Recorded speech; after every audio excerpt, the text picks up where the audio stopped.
Hey everybody, what you have been looking at, Tanis, is not the Tanis that I have talked about in previous videos, and I will leave a bunch of links below. But the pharaoh, who is known as the Silver Pharaoh, moved the whole ancient city of Tanis, which is also called in Greek Avaros, in Hebrew Zohan. He moved it 12 miles to the northwest, to the location you are seeing now on Google Earth. And the branch of the Nile River that ancient Tanis used to be located on was either rerouted or something really bad happened there where the pharaoh thought it was necessary to move the whole city, or it was a necessity that he moved the whole city. And he moved tens of thousands of people about a dozen miles to the northwest to the location that I just showed you.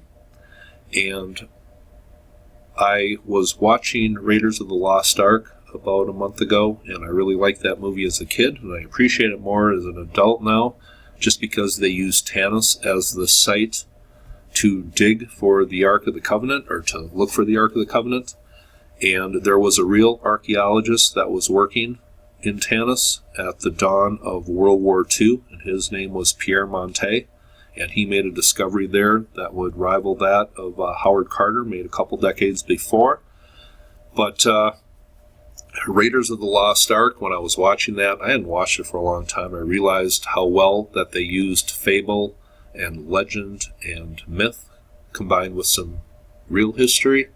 And Pierre Montet made a discovery of a pharaoh's tomb that was looted sometime in antiquity. But that pharaoh, a lot of people, researchers have said, is the pharaoh mentioned in the Bible, who went up to Jerusalem and raided the temple and stole the Ark of the Covenant and brought it back to Egypt. So the fact that Raiders of the Lost Ark used Tanis as a site, and there was an actual pharaoh who is linked to biblical history, I thought was good work by the people who made that movie. But anyway, I'm just going to read about Pierre Montet and Tanis here, and a chapter of history coming from almost 80 years ago. It says, in 1940, the Second World War broke out in Western Europe. In the same year, in Tanis, Egypt, thousands of kilometers away from the theater of war, a French archaeologist by the name of Pierre Montet made a discovery that would rival that made by Howard Carter almost 20 years before. News of this great find, however, did not create such a buzz amongst European society due to developing conflict in the continent. Montet's discovery on the eve of the Second World War was that of a tomb of a previous little-known pharaoh of the 21st dynasty of ancient Egypt by the name of Susenes I. This pharaoh was the third ruler of his dynasty, which came to power at the beginning of the Third Intermediate Period, a period of instability in Egypt. And not a lot is known about the Intermediate Period. Not a lot of documentation was done by the ancient Egyptians, or at least not a lot has survived. During the early part of the Third Intermediate Period, Egypt's kingship was fractured and the country was divided between Upper and Lower Egypt. Whilst the pharaohs of the 21st dynasty ruled from Tanis, their power was really limited to the delta of Lower Egypt. And those of you who just got confused, Lower Egypt is Northern Egypt. It says Upper Egypt, on the other hand, was the dominion of the high priests of Amun, who were based at Thebes. And that happened a lot in Egyptian history. There was a division between northern and southern Egypt, and there was actually two different pharaohs ruling at the same time, and that's why sometimes there is some problem in the chronological history of the pharaohs, because he had two ruling at the same time, and there was a tough time distinguishing when exactly that took place. But going on reading here, it says, with the country weakened, it is only logical to expect the pharaohs of the 21st dynasty did not wield much power. The discovery of the tomb of Susenes, however, disproved this assumption. The most amazing find in Susenes' tomb was undoubtedly his coffin of solid silver. Hence Susenes has been dubbed as the Silver Pharaoh. For the ancient Egyptians, gold was regarded as the flesh of the gods, while silver was thought to be their bones.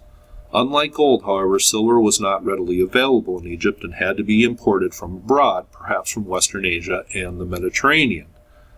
And it says this meant that the silver was let me start again, as I'm having difficulty reading today.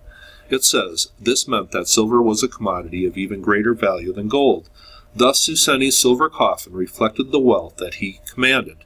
In addition, the metal objects in the tomb, including the silver coffin, are of an extremely high quality, indicating that Susenni's also commanded the manpower needed to produce such luxurious items. And here is the collar that he was wearing upon burial, or that was found in his tomb, at least.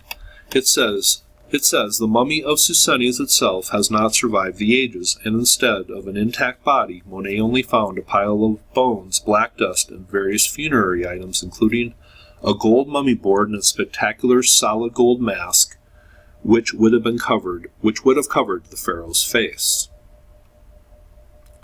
And there it is. It says, the lack of preservation is unsurprising given the environment that Susenni's was buried in. Unlike the arid desert-like environment of the Valley of Kings in Luxor, much of Lower Egypt consisted of humid, swampy land. Tanis was certainly no exception to this rule. As a result, the mummy of Susenni's would have been destroyed by the water seeping through the ground. In addition, most of the wooden objects have also been destroyed over time. Nevertheless, Monet found Susenni's canopic jars, shaptus, and other non-perishable goods around the pharaoh's sarcophagus. These objects, in addition to the precious objects inside the sarcophagus, is said to rival the treasure of Tutankhamun himself. The wealth and power of Susenni's may be attributed to his remarkably long reign, recorded by Manetho to be either 41 or 46 years. Some Egyptologists even suggest that Susenni's reigned for 51 years. Given that Susenni's reigned during a period of political instability, the length of his reign is indeed impressive. Therefore, considering this fact and the wealth of objects in Susenni's tomb, it seems that the situation of Egypt in the third intermediate period, at least during the reign of Susenni's the first, ought to be reconsidered.